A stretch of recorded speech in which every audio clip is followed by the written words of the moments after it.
Hello mga kids! Ayan, so kamusta kayo? So alam ko, kayo ay nasa mabuting kalagayan dahil kayo ay ginagabayan ng ating Diyos. Ayan, so isang pinagpalang araw para sa inyong lahat. So bago tayo mag-start, nais ko munang batiin nyo yung mga kasama nyo sa inyong bahay na pinagpalang araw po. Siyempre, may kasamang ngiti kasi nakakaganda at nakakagwapo yan. Okay mga kids? Ayan, so very good. Okay?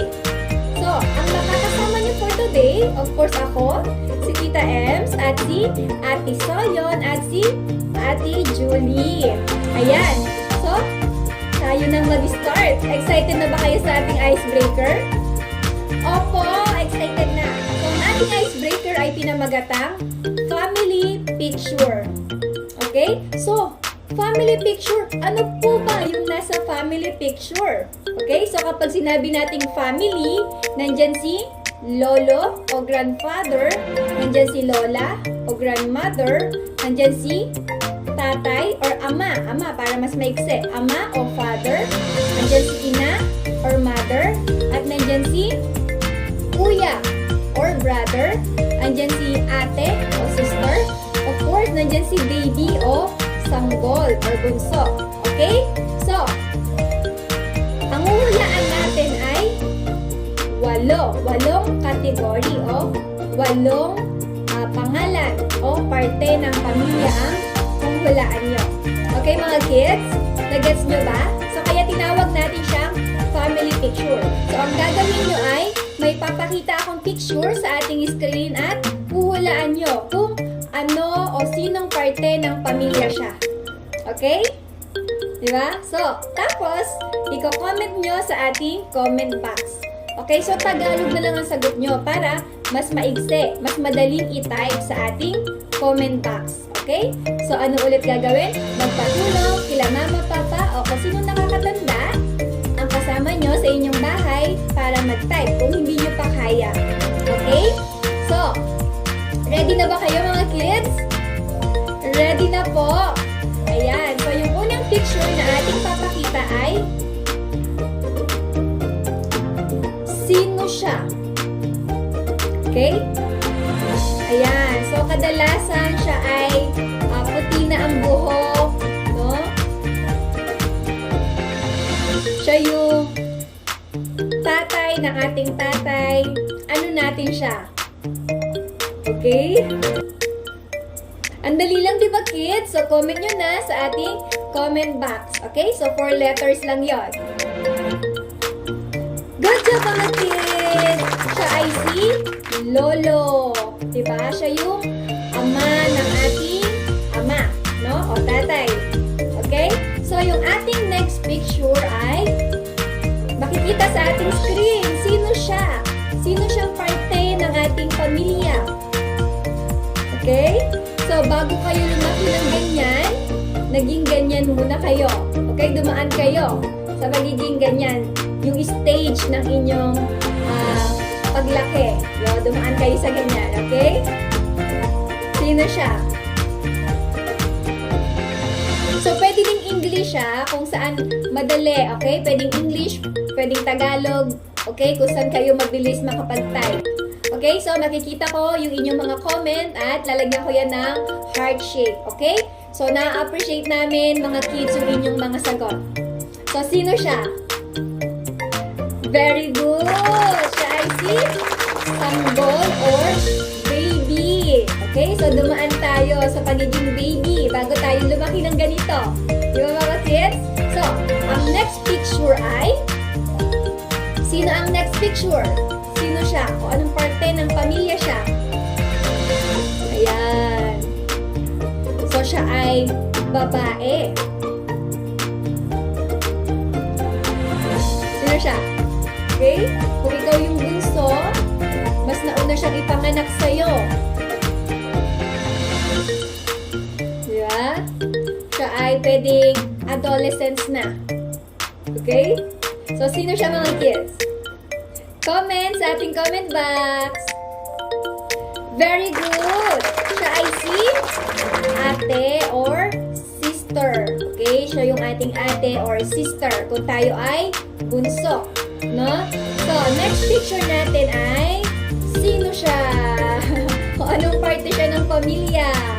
Okay? So, siya naman yung ina ng ating nanay or tatay. So, sino siya? So, of course, babae.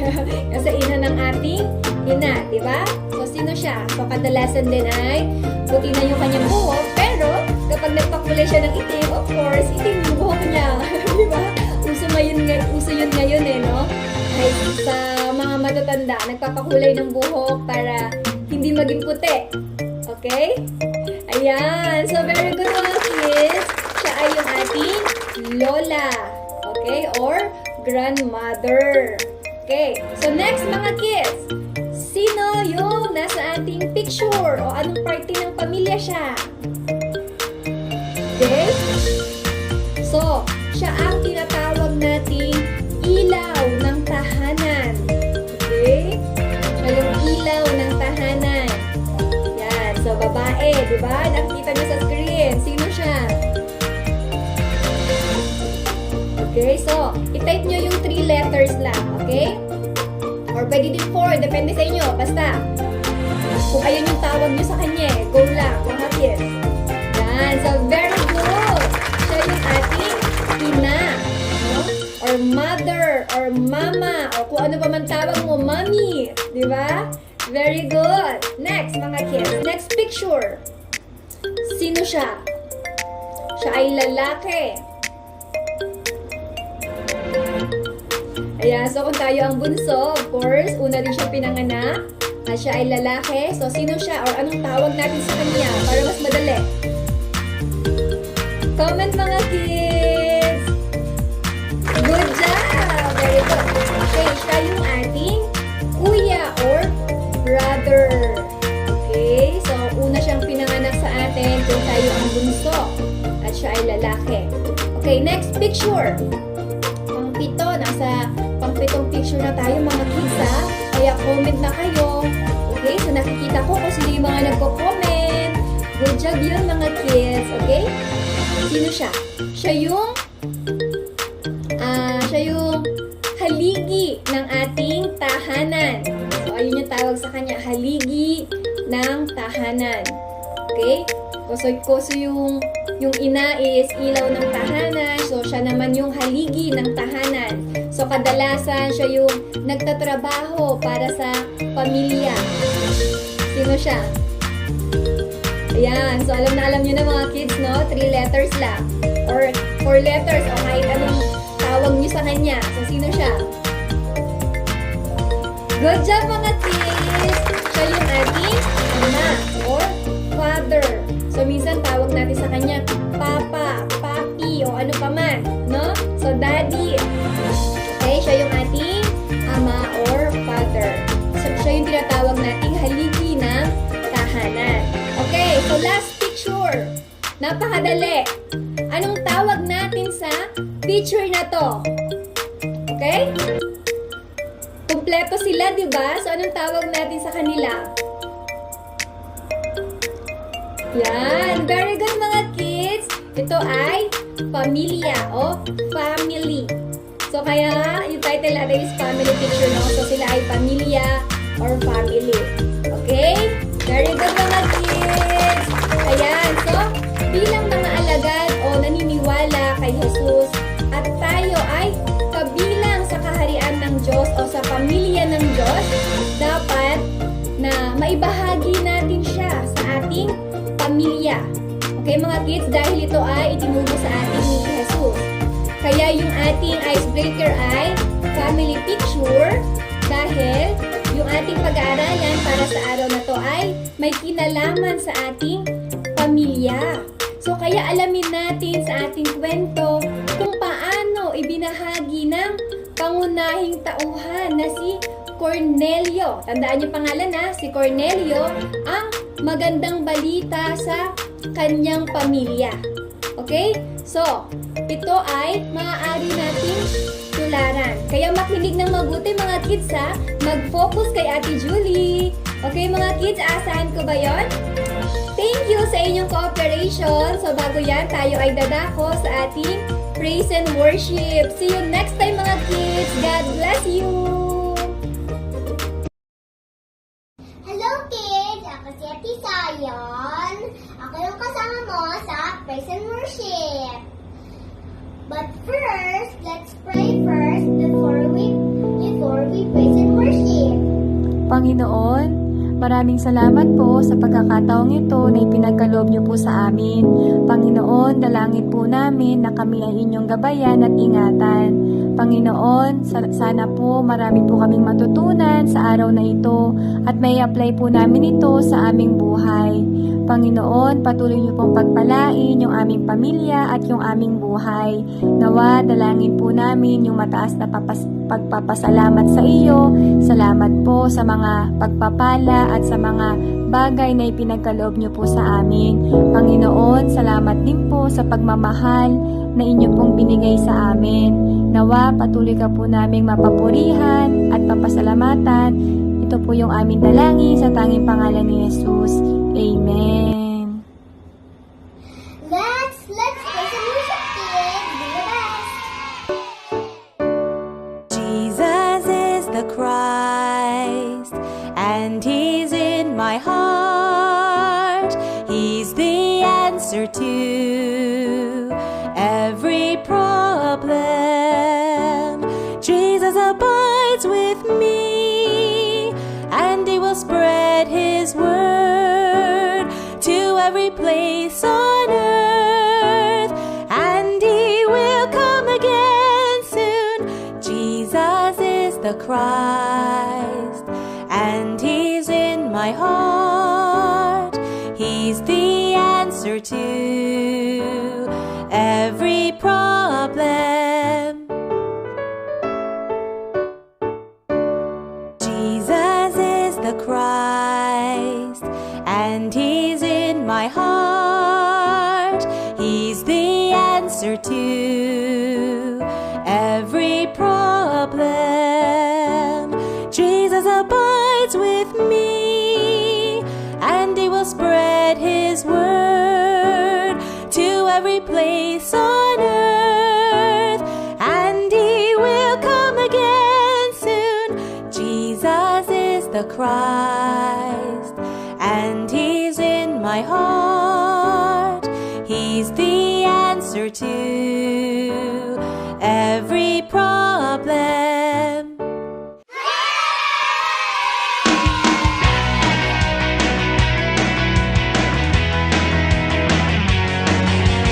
Jesus, you're my number one, my leader and my friend. Jesus, you're my number one, beginning and the end.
Ate Julie ang makakasama nyo para sa ating word or pag-aaralan sa umagang ito.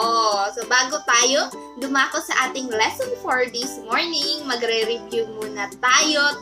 Titingnan natin kung sino ba yung nakakatanda ng mga pinag-aralan natin last week. Ano po ang title ng pinag-aralan natin last week at sino ang mga Bible characters na natatandaan nyo? You can comment down your answers. Pwedeng magpatulong kila mama, kila papa, kay ate at kay kuya. Ayan, ano kaya at sino yung mga Bible characters natin at ano-ano yung mga natutunan nyo? Ayun, maraming salamat po sa mga sumagot.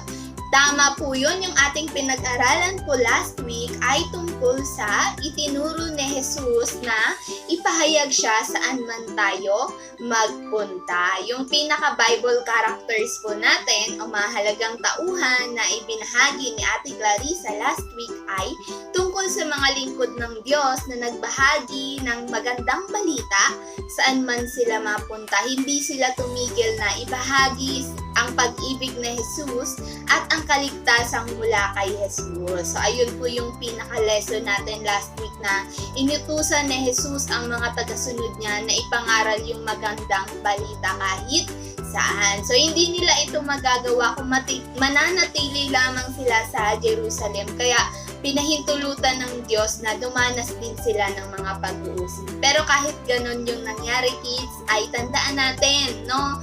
Hindi sila napigilan magpahayag ng magandang balita. Kayo ba, kids? Lahat ba ng natututunan nyo dito, binabahagi nyo? Tama po yun. So, dapat lahat po ng natututunan natin dito, katulad ng sinabi or inutos na Jesus, ay kailangan ibahagi natin kahit kanino. So, tama po yun. And right now naman, dadako tayo sa ating next na lesson. Ang pinakapamagat po ng lesson natin for today ay itinuro ni Jesus na ipahayag siya sa ating pamilya. Paano kaya natin ito gagawin? At sino-sino na naman kaya yung mga Bible characters na matututunan natin for this morning at makikilala natin sa umagang ito? Ang Bible story po natin ngayon ay tungkol sa isang sundalong ganun na lamang yung pagmamahal niya sa kanyang pamilya at mga kamag-anak. So, ipinakita niya yung pagmamahal sa kanila sa pamamagitan ng tulong na makarinig sila ng magandang balita tungkol kay Jesus. So, tingnan natin mga kids, no, sa ating Bible story ngayon kung ano yung ginawa niya. Tara na at makinig ng mabuti dahil mamaya meron tayong tanungan. Titingnan natin kung sino talaga yung nag-focus at nakinig ng mabuti. Matatagpuan natin ang ating Bible story sa araw na ito sa Gawa, 10 kabanata, talata 1 hanggang 8. May isang lalaking nakatira sa Cesarea, Cornelio ang kanyang pangalan. Kapitan siya sa hukbong Romano. Siya at ang buong pamilya niya ay sumasamba sa Diyos. Madalas, tinutulungan niya ang mga Hudyong nangangailangan. Mapanalangin din siya. Lugod na lugod ang Diyos sa ginagawa ni Cornelio, ngunit hindi alam ni Cornelio ang tungkol kay Jesus.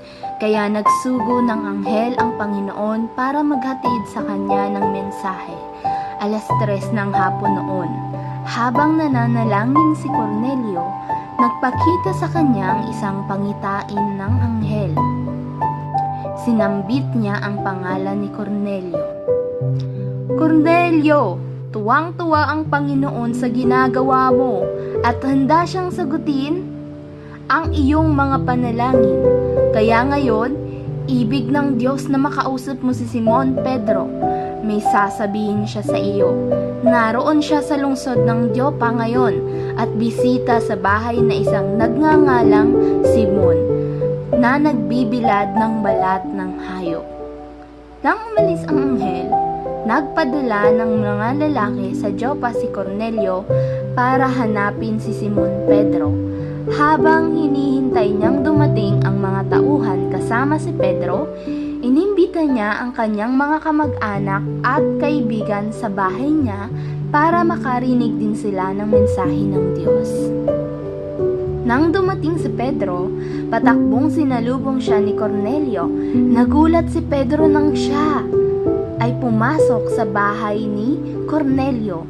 Sa dami ng tao, ibinahagi ni Pedro kay Cornelio at sa pamilya nito ang tungkol kay Jesus.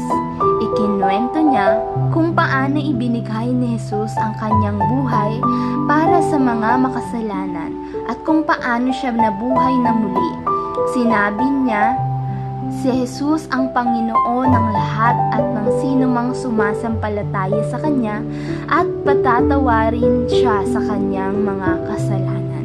Habang nangangaral si Pedro tungkol sa magandang balita, sumampalataya si Cornelio at ang kanyang mga kasambahayan, kamag-anak at kaibigan. Tinanggap nila ang banal na espiritu at nabautismohan sila bilang bagong mananampalataya. Anong siya ni Cornelio at ng mga kasambahayan niya? Hiniling nilang tumigil ng ilang araw si Pedro sa kanila. Gusto pa nilang matuto tungkol sa kanilang tagapagligtas at Panginoong Jesus. Yon, doon po nagtatapos yung ating Bible story for today. I hope na madami po kayong natutunan na aral. So ngayon po, dadako po tayo sa ating talatanungan. Titingnan natin kung sino yung nag-focus at nakinig ng mabuti. Ito po yung ating number 1 question. Sino ang lalaking nakatira sa Caesarea? Sino kaya? Maaari nyo pong i-comment ang inyong mga sagot. Sino kaya yon? Time's up. Tama po yun. Yung lalaking nakatira sa Caesarea ay si Cornelio. Kung saan siya yung ating pangunahing tauhan sa kwento natin or Bible story natin for today. Pangalawang tanong mga kids. Ano-ano ang magagandang katangian ni Cornelio? Ano-ano kaya? Ayun, time's up na mga kids. Tama po yun. Yung magagandang katangian niya ay sumasamba sa Diyos. Siyempre, kasama po yung kanyang pamilya, mapanalangin. So, sino dito yung nagpipray lagi? Ayun, katulad po noon si Cornelio. At matulungin, lalong-lalo na sa mga Hudyo na nangangailangan ng tulong. Ayan, good job mga kids, ang gagaling at kayo ay nakikinig ng mabuti. Pangatlong tanong, lugod na lugod ang Diyos kay Cornelio, ngunit ano ang hindi niya pa alam? Ano kaya ang hindi pa alam ni Cornelio? Comment your answers, kids. Time's up. Tama po yun. Lugod na lugod ang Diyos kay Cornelio pero hindi niya pa alam ang tungkol kay Jesus. Kaya, dadako tayo sa ating next question para malaman kung ano yung ginawa ng Lord. So, number 4 question. Sino ang pinapuntahan ni Cornelio sa Joppa? Sino kaya? I'm sure kilalang kilala nyo ito mga kids. Sino kaya? Ayan, time's up. Yung tamang sagot ko ay si Simon Pedro. So, bakit kaya siya pinapuntahan ni Cornelio? Ito ay dahil iniutos sa kanya ng Lord na papuntahan si Pedro para magbahagi ng magandang balita sa kanya. Hindi lang po siya, kundi pati na rin yung pamilya niya, kamag-anak at buong sambahayan ni Cornelio. So yung nangyari, tinanggap nila si Jesus at gayon din ay nagkaroon sila ng kaligtasan. So ito po yung ating last na tanong, number 5. Ano ang naging reaksyon ni Pedro nang pumasok siya sa bahay ni Cornelio? Ano kaya? Base sa inyong narinig mga kids. Time's up. Tama po yun. Ano nangyari? Nagulat si Pedro. Ayun po yung reaction niya kasi maraming tao sa bahay ni Cornelio. Halos napuno yung bahay ni Cornelio dahil gusto niya rin na mabahagian ng salita ng Diyos or magandang balita.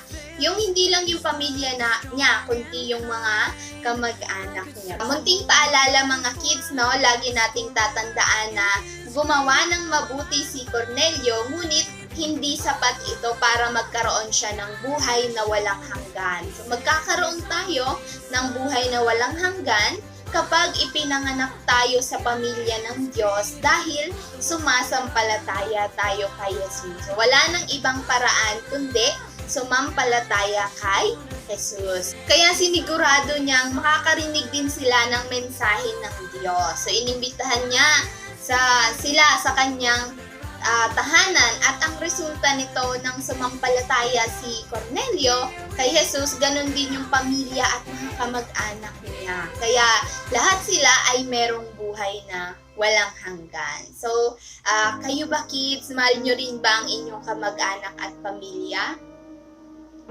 Gusto nyo rin ba silang makarinig ng magandang balita at sumampalataya kay Jesus? Gusto nyo din ba silang makapasok sa kaharian ng Diyos at magkaroon ng buhay na walang hanggan? Siyempre, lahat ito ay gusto rin natin para sa pamilya natin. Kaya ngayon, kids, ay ipag-pray natin ito na sila din ay makatanggap ng magandang balita, magkaroon ng buhay na walang hanggan sa pamamagitan ng pagtanggap kay Jesus sa kanilang mga buhay. So right now, let us pray, kids. Pigit natin yung ating mga mata, iyuko ang ulo at hawakan yung mga kamay. Panginoon, maraming salamat po sa lahat ng natutunan namin sa araw na ito. Dalangin ko po na katulad ni Cornelio ay mabahagian din yung pamilya ng bawat isa po sa amin at makarinig ng magandang balita. Dalangin po namin na sila din ay tumanggap kay Jesus bilang kanilang Panginoon at sariling tagapagligtas. Maraming salamat po sa pagpapaunawa sa amin na kailangan namin sa Jesus sa aming mga buhay, Panginoon, at gayon din sa loob ng aming mga pamilya. Kaya Lord, hayaan mo na yung bawat pamilya ay maging Christ-centered, Panginoon, nang sa gayon ang manguna po sa amin, maging sentro ng pamilya namin ay si Jesus. Salamat po sa lahat ng pagpapala na natatanggap namin. Gayon din, Ama, sa lahat ng tinuturo mo sa amin. I pray, Lord, na anumang pagkakataon, maging united yung bawat pamilya ng bawat isa po sa amin na nagkakaunawaan sa lahat ng pagkakataon at patuloy na nagtitiwala sa iyo. Salamat, Ama. Ito po yung dalangin namin na may kasamang pasasalamat sa pangalan ni Jesus. Amen. At doon po nagtatapos yung ating Bible story, mga kids. Tandaan natin na yung pamilya natin ay kailangan na babahagian din ng magandang balita at sila man ay makatanggap din kay Hesus Kristo bilang ating Panginoon at sariling tagapagligtas. So good job mga kids! Thank you so much sa inyong pakikinig at sa pag-focus sa ating lesson for today. Ngayon naman po, dadako tayo sa ating memory verse na matatagpuan natin sa Marcos, 5 kabanata, talata 11. Ang sabi doon ay, umuwi ka na at sabihin mo sa iyong mga kamag-anak ang lahat ng ginawa ng Diyos. Marcos, 5 kabanata, talata 11. Ulitin po natin isa pa, umuwi ka na at sabihin mo sa iyong mga kamag-anak ang lahat ng ginawa ng Diyos. Marcos, 5 kabanata, talata 11. And for our activities and assignment mga kids, ibibigay po yun sa inyo ng inyong mga teachers, and for soft copies, pwede naman po kayong humingi din sa ating mga Sunday school teachers sa lahat ng outer chair. Hingi lang po kayo sa kanila. So, ayun lamang, and great work mga kids, and stay safe po sa ating lahat, and always pray. Ayun, God bless everyone, and see you next